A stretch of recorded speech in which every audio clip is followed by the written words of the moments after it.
नागपुरात जनशक्ती विदर्भ कामगार संघटनेचा मुख्यमंत्री निवासाकडे पगाराची भीक मागण्यासाठी भीक मांगो आंदोलन पदयात्रा सुरू झाली आहे। बुट्टीबोरी एमआयडीसी मधील मोरारजी टेक्सटाईल मध्ये काम करणाऱ्या कर्मचाऱ्यांचा गेल्या 2 महिन्यांपासूनचं वेतन थकीत आहे। दिवाळी तोंडावर असताना पगार थकल्याने हे कामगार अडचणीत आलेत। नागपूरमधल्या मुख्यमंत्री शासकीय निवासस्थान रामगिरीवर हा मोर्चा काढण्यात आलाय।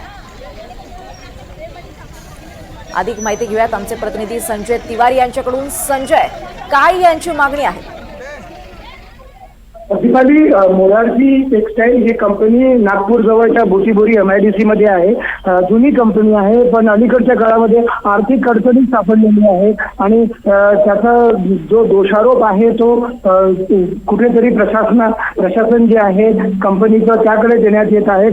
यामुळे गेले 2 महिन्यापासून कामगारांचा तिथला पगार थकीत आहे आणि पगार न मिळाल्यामुळे कर्मचारी असतील, कामगार असतील ते अडचणीत सापडलेले आहेत। आर्थिक अडचण आहे आणि आता दिवाळी तोंडावर आहे, अजूनही पगार होत नाही। हे पाहून त्यांनी वेगवेगळ्या पद्धतीने आंदोलन करणं सुरू आहे। त्याचाच एक भाग म्हणून आज त्यांनी मुख्यमंत्र्यांचं जे शासकीय निवासस्थान आहे नागपूरमध्ये रामगिरी बंगला तिथे जाऊन भीक मागो आंदोलन करण्याचं ठरवलं होतं आणि त्या पद्धतीने त्यांनी काही मोर्चा सुद्धा काढला होता, पण त्यांना डोंगरगाव जवळच पोलिसांनी थोपवून ठेवलेलं आहे आणि त्यांना डिटेन करण्यात येईल असं बोललं जातंय। पोलिसांनी त्यांना थोपवून ठेवल्यामुळे त्यांना नागपुरात प्रवेश घेता येणार नाही आणि मुख्यमंत्री कार्यालयात जाता येणार नाही। पण तरी या निमित्ताने त्यांनी आपल्या मागण्याकडे लक्ष वेधलेलं आहे, एवढं मात्र नक्की।